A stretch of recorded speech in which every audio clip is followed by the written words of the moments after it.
All right, welcome everyone. Before we get started and I present our presentation to you, welcome to our virtual career fair. I want to start with a few housekeeping items. The first is that this will be recorded. So if you need to rewatch it at any point, we will send it to you at the end. Also, too, we will have a Q&A at the end. So if you have any questions, you'll be able to type it in the chat and we will go over it. So I want to first introduce myself. I am one of the presenters. My name is Bree Howard, and I am one of the marketing managers here at Iris Telehealth. I started here in our Clin hiring department, and we welcome you to learn more about Iris through our virtual career fair. Next slide, please. I just introduced myself, so I'm going to pass it on to Aria to introduce herself. Thank you, Bree. Hello, everyone, and thank you for joining us today. I'm Aria Brown. I'm the clinical hiring manager here at Iris, and I work very closely with clinicians and clinics as they make their way through our process, taking a look at their preferences and matching them to our clinics based upon those things. I'll kick it over to Dr. Tom. Hey, everybody. Great to have you here on a Thursday midday for us here on the East Coast, 1 o'clock. I'm Tom Milam. I am a psychiatrist, been with for about 25 years, and have been with Iris as Chief Medical Officer and President of Medical Group for going on my 7th year. So great to be with you today, and look forward to our presentation from Bree and Aria. Working with them and other folks at Iris, great teams here, but also really want to hear from you all. What kind of questions you have about Iris at all levels of what we do and how we work, and want to answer your questions too. So keep queuing those up, and when we get to that point, look forward to hearing more from you. Thank you. So the first thing I'm going to talk about today is all about Iris, who is Iris, and of course that's why everyone is here. And so Iris was founded in 2013 by child and adolescent psychiatrist Dr. Tariq Shaheen, and we continue to be a physician-led medical group. So one thing at Iris, we practice good medicine, and it's at the heart of everything we do. We value our clinician experience as much as our patient experience. What sets us aside from different companies is we are not a staffing company. We are ran and operated by a board of physicians. And as I stated before, we value our patient and clinician experience equally. Currently, right now, we have over 420 plus medical providers who are with us at Iris. And that includes psychiatrists, PMHNPs, and LCSWs. We have over 324 service lines of partnerships, and that is throughout 39 states. And we're going to continue to grow throughout. And one thing I do want to talk about is we do have 420 plus medical providers with us, but we also select providers who share our mission and feel the same passion about the work we do.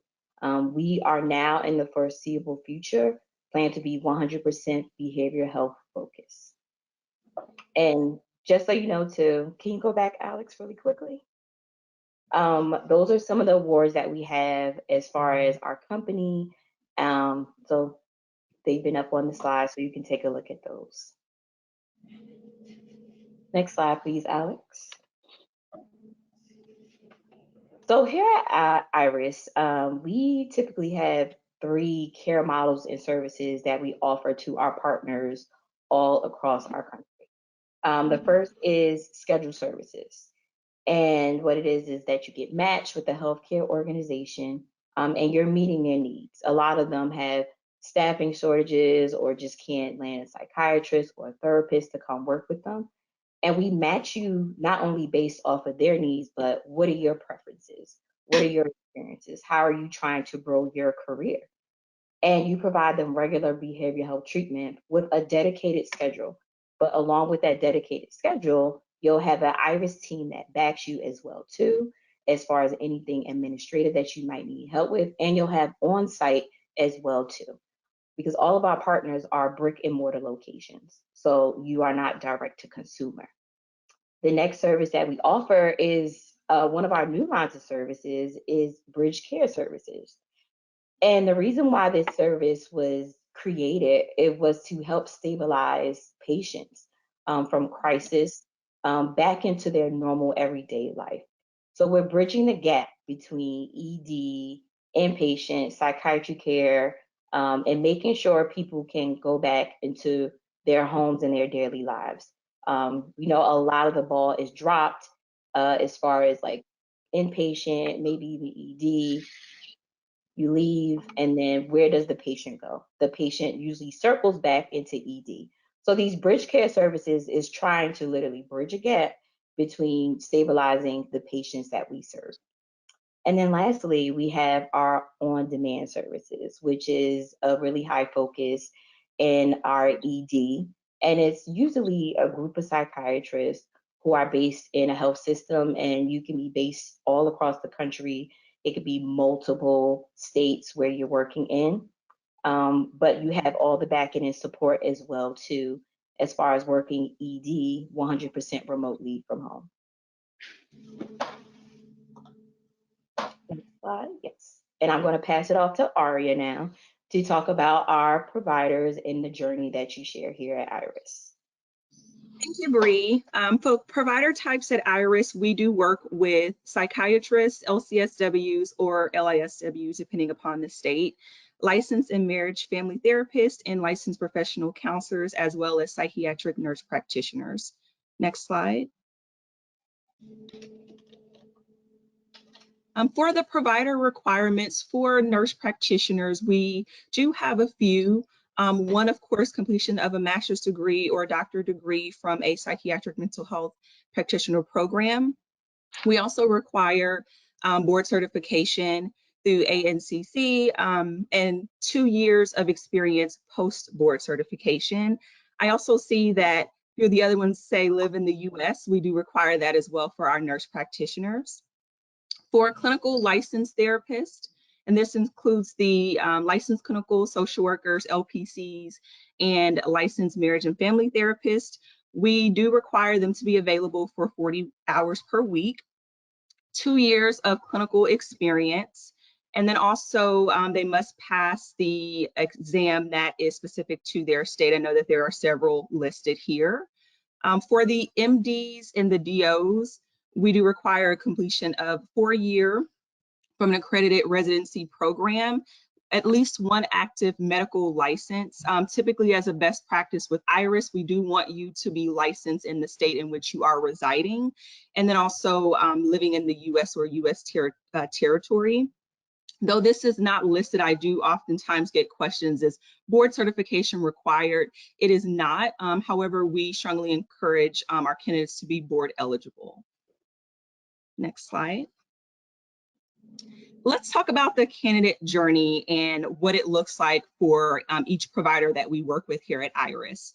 Step 1, we want you to, of course, submit your resume and application. It will then be reviewed by our team in order to then move forward with the next steps, which includes scheduling your interviews with us. Typically, there are 3 interviews. One is a phone screening completed by our clinical talent consultant. The second step is a video interview with our clinical talent consultant. And then the third interview at IRIS is with our CMO here. Throughout your interview journey with IRIS, we will be collecting your preferences. We want to get to know you as a provider, your passions, what you're interested in as far as your next step, your schedule ideally, and really pinpoint if this will be a great fit for you, not only from a work from home standpoint, but that you're a good fit for the IRIS organization and that we would be a good fit for you. Once you've completed the interview process, as a part of that, we do have additional paperwork that we send over. One is what we call a letter of intent. It's not a binding agreement. It just states that you agree to work with IRIS as we look to find you a fit. We also complete references as well. Now, throughout your journey with us, as you're talking to the CTC, as an abbreviation for the clinical talent consultant that's completing the interview, they will let you know that the clinical hiring managers are taking a look at the application to see if your preferences align with any clinical opportunities that they've had. We work very closely with the clinic as clinical hiring managers to build a scope of work and really dive into what they're looking for in a clinician, what the need is. And so if we see that you have some preferences and or experience that aligns with the opportunity that we have, we will then reach out to you as a clinical hiring manager to provide insight on the opportunity.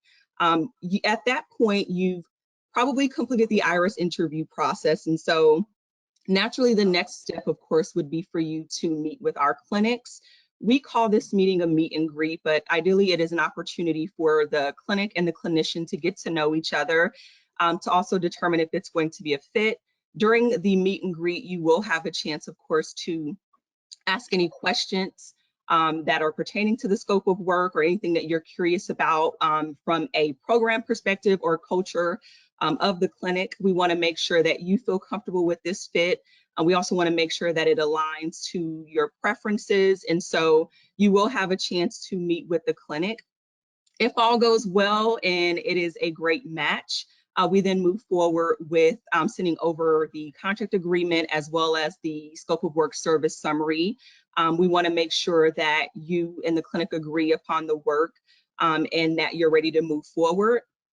Once the contract and the service summary are signed, we then kick things into implementation so that way you are ready to start your placement.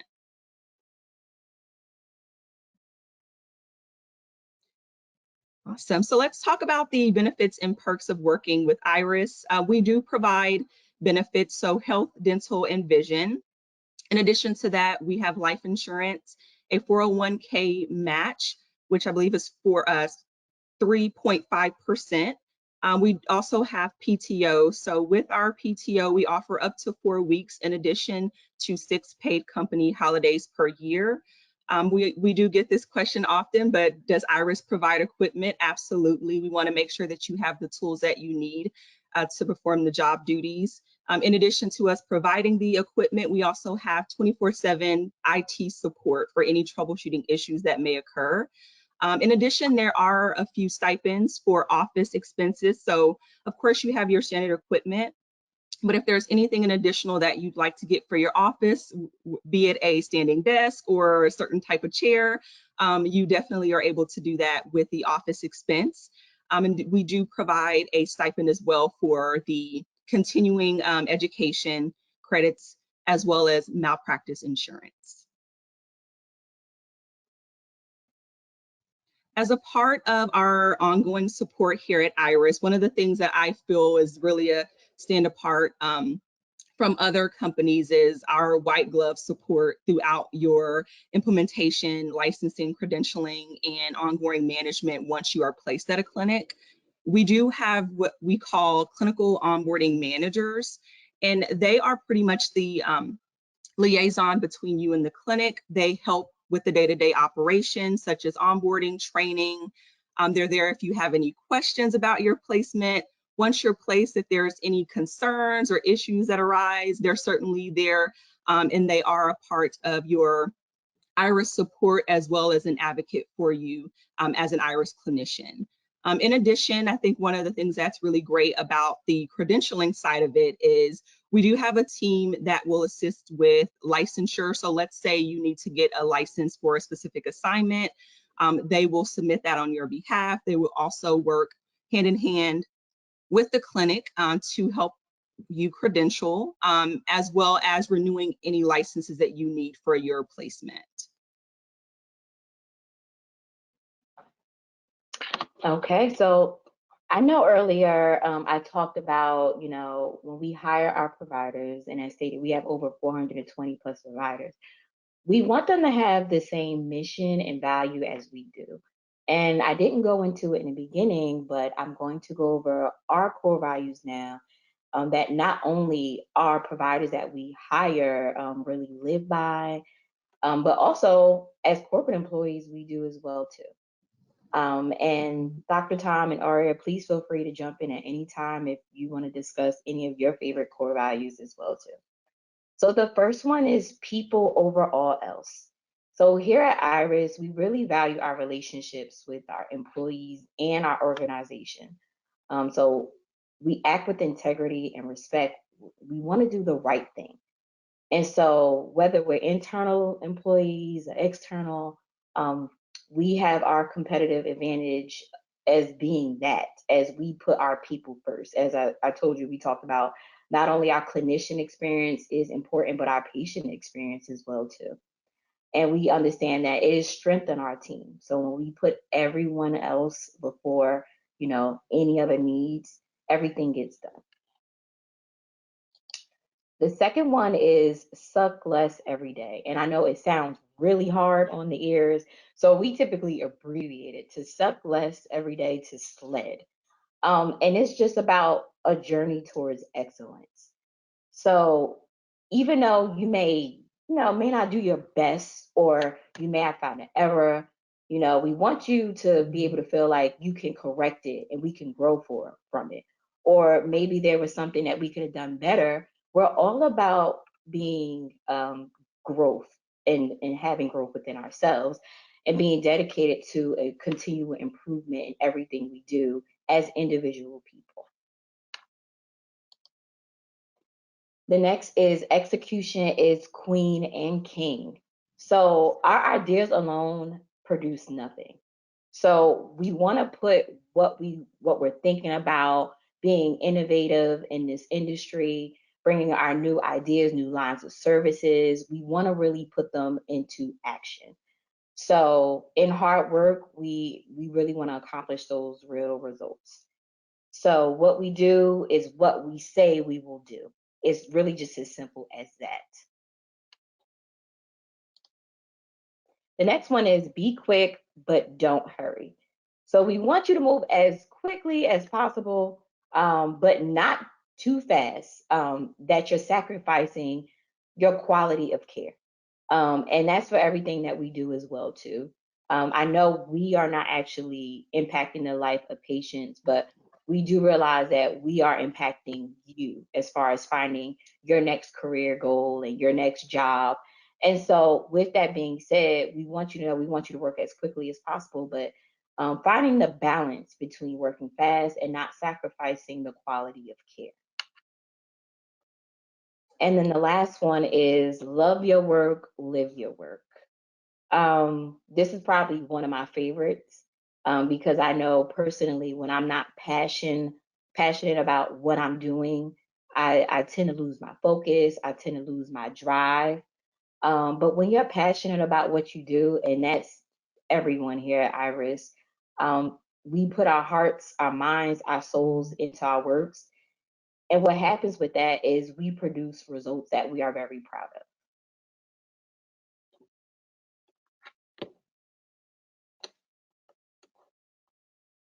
May I jump in for a second? For just hello. Go ahead. Nice. Go ahead. I was just going to say the values are really important, and we, as Bree said, and I would say too, we talk about them a lot. They come up in meetings, and we identify them, we call them out, and we own them. We try not to we're not a culture of blaming people or pointing out faults and things. We point out the idea of suckless every day of it's not my favorite way of phrasing it, but but what we're meaning is what it means, just recognizing that none of us is perfect, and there are times we're all learning, and we talk about opportunities for growth and things like that. We all always have them as part of the culture, as part of being in medicine. There's always stuff you're learning and things we could do differently or do better. I think one of the biggest ones for me is the be quick but don't hurry, because it speaks about the importance of efficiency but quality. We are not an organization that cranks through patients at high volume and stuff like that. So we turn down a lot of partnerships for people that just want us to come in and do high volume. It's not who we are. It's not how we work. We really focus on having time with patients, creating an environment, as Bree said at the very beginning, that is patient-friendly, but also provider-friendly. It allows time for documentation and seeing patients, good pace, time to interact with staff, time to troubleshoot things and prior auths or refill requests or things that come up. We want people to work efficiently. We don't ever want people to feel like they're hurried. Some days are busier than others. We have that in life as well. We just feel like you're in a hurry and kids stuff or family stuff and you can't slow down. No, it seems like maybe it's like that all the time these days. But we don't want to create a culture, we don't create a culture at Iris where people just feel hurried all the time, because that leads to burnout and dissatisfaction. And it's not who we are. It's not our culture. So love your work, live your work too is, it's not meant to say, love your work, so expect to work a lot of extra hours and not be paid and you better love it or something. It's meant to say that we all love what we do. As Bree said, our culture is about caring for patients, it's about high quality of care. And at every level across our corporate side, as well as all of our providers, we are constantly raising people up for and pointing out what they're doing and the direct impact that, like Ari in her role, Bree in her role, me in my role, others, the direct impact we all have working together and how that impacts patient care. And that every day, 24/7, Iris is caring for patients somewhere all over the country. And that's just a wonderful thing.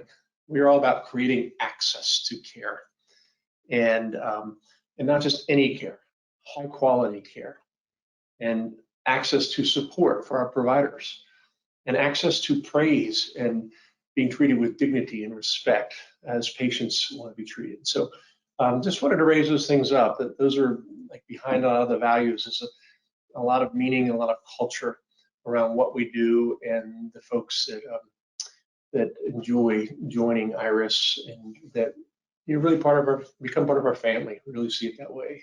So thank you for that. Next slide, I think we're moving to questions. Is that right, Bree?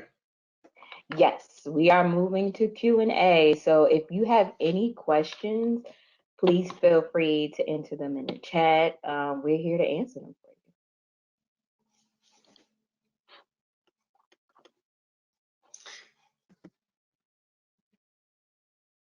I know we got some questions coming up, and Alex is getting them posted. I'll just speak a little bit more, because I'm not known for being short on words. Partly, I love what I do. I'm excited about what I do here. I've been doing telehealth, like I said, for about 12 years. I've been a psychiatrist for a long time. And there's a lot of things that are changing these days, but a lot of it's still the same. It's still the same of caring for your patients and having high levels of excellence and professionalism, and treating, as I said before, everybody with respect and dignity, as all humans should be treated. So, and that's just really important to us. And so we listen. We listen to feedback. We actively seek feedback. And we are Joint Commission accredited, and that was not an easy thing to do. We were really one of the first behavioral health virtual companies to get Joint Commission accredited, and that was back in 2018.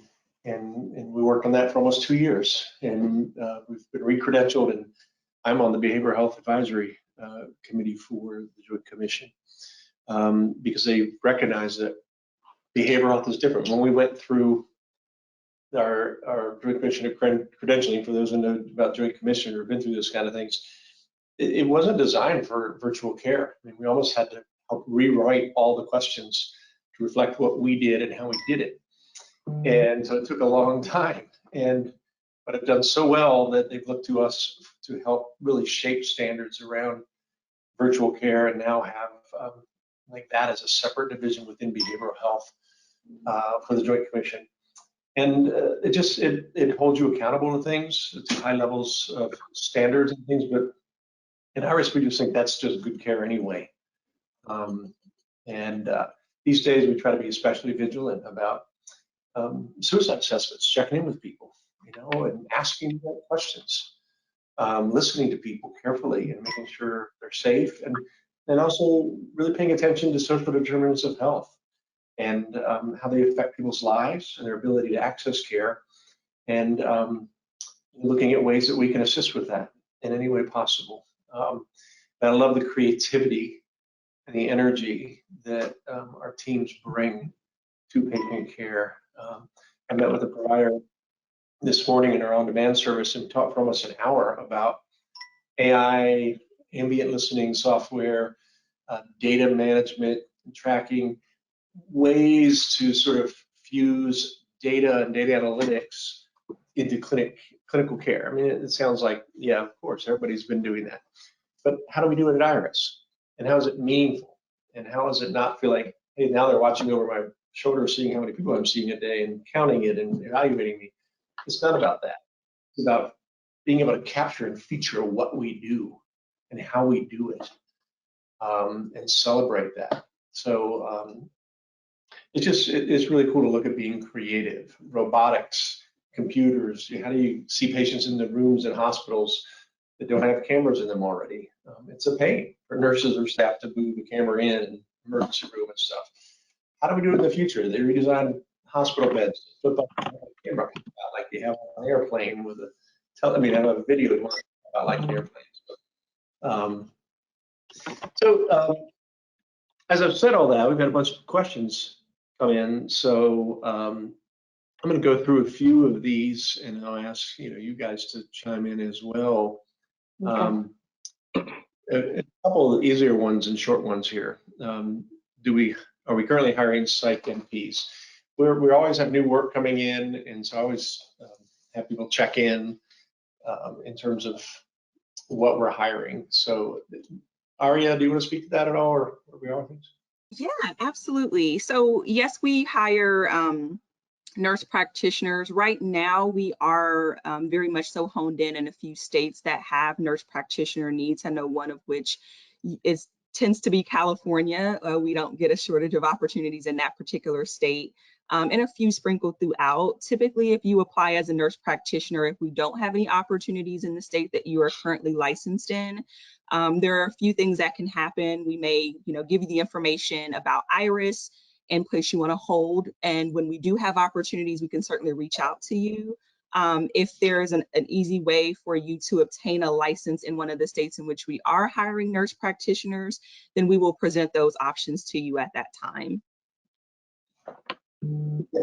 Great. The one follow up on that about supervision for nurse practitioners, as Aria said, many of the states are independent practice, but even in independent practice states, there's supervision and there's collaboration, and some of it is affected by hospital bylaws and state regulations. So we do support our nurse practitioners in any way possible. Like new grads, people coming out of training, we have early career mentoring programs and groups for people to join. And we also, the leadership, myself and others, are always available 24/7, 365. And I mean that, it's true. We are, for questions about patients or concerns or medications or guidance. So you don't have to be receiving direct supervision to get that kind of guidance. Anybody supports it. And I've always believed and developed a culture where we support one another and there is no dumb question. Every question that affects patients' care and their ability to get well is an important question. We will support each other no matter what. We do provide supervision for nurse practitioners. Sometimes it's done on-site with the on-site team in that hospital system. They want to do it. Sometimes they don't have people to do it, and we do it with a doc working there, or sometimes myself or someone else that's licensed in the state to meet the state regulations for that. So we track all that internally, and believe that if you're going to do supervision, you don't need to overdo it and just do it for the sake of doing it, but you need to do it in a way that's meaningful and in keeping with each state's boarding agency guidelines. So we do that. We do it in Texas, and that also means collaborative practice agreements and agreements around e-prescribing for controlled substances. Sometimes they need co-signatures, Texas, Georgia, a few other states like that. So we do all that stuff and work with our teams. And yes, we have part-time work for nurse practitioners. Generally 20 hours is the minimum. For LCSWs and therapists, just because it's different, we really want full-time people. But we do have part-time opportunities from 20 hours up for docs and for nurse practitioners as well.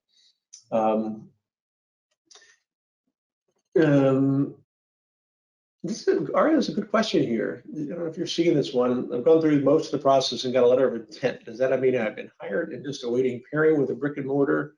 Can you explain that a little bit more? Yeah, so with the letter of intent, it's not a contract agreement or a binding agreement that you're hired with Iris. It's more of a commitment that you agree to work with us as we look to find opportunities for you. And so typically we send out the letter of intent as part of the overall interview process. With that, there could be additional steps required until we are able to provide you with an actual offer or contract agreement. If you're a W-2, we also have 1099 opportunities. So there's a contract associated with that. But to answer your question, with the letter of intent, depending on where you are in the process, it just solidifies that you are looking to move forward. If you are wondering where you are, curious of where you are, I would also say reach out to the clinical talent consultant that you've been working with. If you're curious if there are any opportunities for you after signing the letter of intent, they'll certainly be able to give you some answers. Excellent. Well, thank you very much for that. We'll keep going with things. Do prescribing providers, prescribers work for multiple states requiring multiple or requiring licensure in each state? If so, do you offer help with this? Yeah, I mean, there are regulations around like everything in medicine and practicing medicine, and we follow the regulations. And we often help shape those regulations in states and hospitals and health systems, which is a lot of fun to do. I spoke at the DEA at their listening session. I went on site and was invited to speak there. So we can do a lot of that stuff at the national level and state level to try to shape things like the DEA and the Ryan-Hyde Act. And I think we and other telehealth companies have had a real impact on shaping how that's going. I feel so much better about it. And that's like one of the biggest changes in my lifetime in terms of progress you see in medicine. So we get providers licensed in their home state, because generally if you're in other states, they want you licensed in your home state, particularly for DEA reasons. And then we get you licensed in each state where you're providing care. And we help with that process. As said earlier, our medical staff services team is very robust, very skilled at going through all the licensing, credentialing, let you know what to expect, timeline. And because there's the state licensing, and that's kind of an easier part, though it can take time in some states. But then getting credentialed in each payer panel, and then getting privileged at the facilities, whether it's a clinic or hospital or multiple hospitals. So we help work on all those. And we're switching to using a software called Monday.com. I'm not featuring them. I don't want stock in them or anything, but ways to organize it, because sometimes it's a lot. We have some providers that are licensed in numerous states and numerous facilities. Even in one hospital partner, we might have 20 hospitals, and you're credentialed in each single one of those. It's a lot. So we help track it. We help push things to providers to track, prompt them so that things are done in a timely fashion in a way that tries to minimally impact your time. But you know, I'm personally licensed in 30 states, and that's a lot for the staff to keep up with. And I do very little of that. They do an excellent job doing that and tracking that. And also like board certification requirements. We create and support CME opportunities for people to be able to meet all of that. When you train, there's often training required, like Texas has a jurisprudence exam. There's sometimes child abuse training seminars, onboarding stuff internally and at the partner level, in that we do pay for that time. We don't expect people to do work and do things like that without getting paid. So people are paid for that time. We do a lot of work with residents graduating. And I would say it's never too early to start looking at jobs. I'm on faculty here at Virginia Tech Carilion School of Medicine. Started worked with a lot of residents and medical students. Love doing that. There's a lot of opportunities. I always tell people, where do you want to live? Start there, and then you can work wherever you want. And whether it's virtually or on site, there's always opportunities. I think we provide a really supportive environment. So coming out of residency, as I did, and started my own practice, and had at that time 3 kids and everything, it's like before the parity laws. Like it's a nightmare. So I leaned on former attendings until I developed a sort of supportive base where I was. And so it's nice to have that for residents coming out, fellows coming out, nurse practitioners that are new or changing. We want to support them, and it's never too early to apply and begin that journey. Reaching out and showing interest and going through the process does not mean you're committing. We don't really begin exploring a lot of like concrete stuff until we have signed contracts, because we know people have a lot of opportunities who want people to do their due diligence and really choose Iris because they believe you know, right there in a supportive environment. So look at other stuff, interview everywhere, interview with us, do whatever you need to do if you're comfortable about making a decision. A couple of other sort of questions here. As Aria said, we have most of our providers are W-2 full-time or 30 hours and up. Some are 1099, even full-time or part-time. They elect to do that. But if they're less than 30 hours, generally 1099. You have a really great benefits package for folks. It includes malpractice. It covers malpractice. Organizations have their own internal malpractice. We also have malpractice for all of our providers. It covers care, supervision, all that kind of stuff, virtual environment. Somebody asked earlier about nose coverage. We can't take on the responsibility for work done by a provider before joining Iris, but everything from the time you join Iris going on, and that has built-in tail coverage to carry you afterwards, which sometimes is not offered, and you leave a job and you have to buy a tail. So we have insurance that has that built in for all of our providers to carry for any work they've done during their time at Iris going forward. Other questions? I mean, these are fantastic questions, things coming in. Our teams are really set up to support people. I mean, I can't thank Bree and Aria and their teams enough. Our clinical hiring folks are incredibly wonderful and generous with their time. Love talking to people about opportunities. We have a whole clinical operations team that takes it from time you're hired to go live, and then even after that, the support of our other clinicians. And then just ongoing support from our clinical operations managers that check in, make sure things are going well, check in with the clinic. IT is just incredible. And as Bree said, 24/7, 365 for real. Like, get right back to you. It's the level of care we expect, and that's what they deliver. And we are a 24/7, 365 company with our on-demand service. EDs, hospitals, you can't just stop. You have to keep working, and they help work around, they help troubleshoot. They know all of our partners, have worked with their IT departments. We build relationships, so it's exciting to work in an environment where you have that level of support. You often don't know what that's like until you've been on the other side where you don't have support. The CME funding, we do have people get funds for CMEs, and they can use that for continuing medical education. We're always pushing free stuff to people. And myself and others, therapists, or whatever your level of licensure, we try to push CMEs from our clinical leaderships over those divisions, or CEUs are often referred to, so that you can maintain that. And we track that internally, because we know what a license for an LCSW or a doc practicing in Ohio is, and we will work to help you achieve that and remind you, hey, we can get this done by X, and here's some ways to do it without spending a lot of money. But some people like to go to a conference and use CME allowances for that. So we do have that. We do our own internal grand rounds, case conferences, journal stuff, and we just find ways to support providers in that process, how to access like up to date in your organization where you're working, your Hippocrates, or what resources are available. So yeah, just great questions.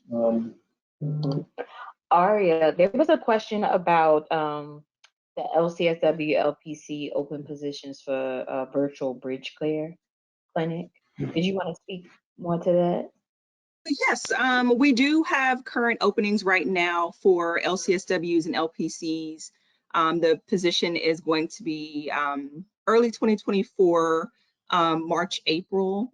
This is for a Texas bridge care opportunity. And I also thought it might be great for Dr. Tom to go into just a little bit more about like bridge care and maybe explaining that some to those who are like, okay, what exactly is this? I think that was a two-part to that question. Yeah, that's a great question. Bridge care was something that we began designing several years ago because we saw the gap. Many of us that work in psychiatry in any facet see the gap of care. And our organization is about filling those gaps, about long-term virtual partnerships so that patients get reliable, high-quality access to mental health care. So what we found is some of our partners that are like FQHCs, community health clinics, primary care clinics, they refer people to behavioral health. And those people stay on referral queues for months and months and months. And I'm not talking about like hundreds, I'm talking about thousands, 10,000 people in a health organization referred for some type of behavioral follow-up and not getting it yet. So we developed a system to work with partners to work that queue, to reach out to those people, to see what their need is. Is it still there? Do they want it, or are they just referred for it? Trying to gauge the level of acuity. And we realized then that we can't just help with that. We then have to provide the care. So bridge care is a way for ambulatory referrals and also people coming out of inpatient psych or partial hospital or med-surg units where they have behavioral health conditions that need aftercare for behavioral health, but they can't get in anywhere for like several months, which is like for everybody pretty much. We help bridge you. We see you quickly, do a navigation assessment, help you decide, do you need help with medicines or therapy or both, and then provide that care for you, ideally for 3 months or so, give or take, like a session of therapy, a number of med check services, while the organizations we're working with are working to get you plugged into a patient plugged into a community mental health center or a local clinic. But we don't ever cut people off. So sometimes that goes well beyond that and looks more like a longitudinal clinic. We do that kind of work that is more longitudinal in communities that just don't have any outpatient services. We help them build that out. A lot of EDs find themselves jammed up because that's where people go for behavioral health care, or they run out of their meds and they can't get a refill because they can't get an appointment for 6 months. What are people supposed to do? You know, I'd go to the ED. I mean, what do you do? So we like think about these things and say that shouldn't be the only option. Let's create access. And it's fun to be in an organization that talks about it, that develops it, and then delivers it and partners with organizations that say, yes, we have that problem and we want to do it. So yeah, we are hiring doctors, nurse practitioners, and LCSWs in those environments. Yeah, no, really great questions. Bridge care has been a lot of fun. We're always looking for ways, like where are people with behavioral health that their needs aren't being met because maybe they're not thinking of behavioral health. So expanding to work with organizations with chronic care conditions. A lot of people with chronic care, cancer or severe medical illnesses, have a lot of behavioral health stuff that may not be being addressed because so much time and energy is being focused on their significant medical or physical health problems.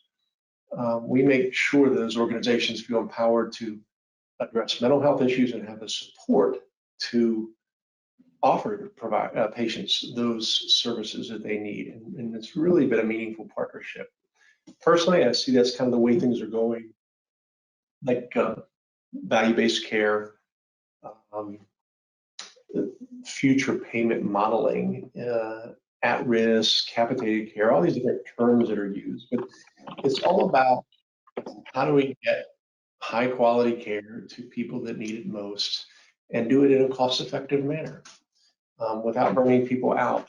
So it's fun to work on those kinds of things. They're not easy things, but those are the things we're leading into. And patients getting their care in one place, primary care, behavioral health care. Some places they have that, they do dental care. They have all sorts of stuff. They have child care to watch your kids during your appointments. It's amazing the creativity. Virtual care allows people to get care from home too. So we can, you don't have to be so dependent on a community mental health center to be the only resources to turn to. So great questions here. I'll pass it to my team. We also value personal lives here. My wife is flying out for a few days, so I'm going to step out for just a moment and kiss her goodbye. And my son's driving her to the airport, so I'll be right back. Thank you, Dr. Tom. All right, Alex, can you go to the next slide? We don't have any more questions left, but if you do have questions, we'll have an email address at the end that you can send them to. This right here is a QR code for our behavioral health messenger, so you can take your phone out and scan it, or when you receive the slide deck, you can scan it then. But it's just a monthly newsletter keeping you up on the behavioral health industry news. We talk about also our job opportunities that we have available as well too, and just mindfulness tips to create less burnout as far as being a practitioner as well too. So feel free to subscribe today if you like, or once you receive the deck. Next slide. If you are interested in applying with us, which we hope you are, please send your CV and resume to talent@iristelehealth.com. Make sure you put career fair interests so we are sure of where you came from as far as your interest with Iris. And we look forward to seeing you as well too. So we'll leave this on the screen for a little bit. But again, you'll receive the deck after, so you'll be able to go back and listen to any of your questions that were answered, or use the QR code for the Behavioral Health Messenger, or just review the slide deck in general for any questions that you have about Iris. And if you do have any more remaining questions that you can't think of now, this would be the email address that you can send your questions to. Okay. And then the next slide. And this is our thank you. So if you would like to learn more about Iris, of course, email us. That is the same email address that was on the previous slide. Or you can also visit our website that has tons of information for you as well too. I would like to thank Aria and Dr. Tom as well for presenting to everyone today. And I hope you have a great the rest of the week, and as well as a great weekends and happy holidays to everyone as well too. Yep. Bye everybody. Great to see you. Thanks for joining.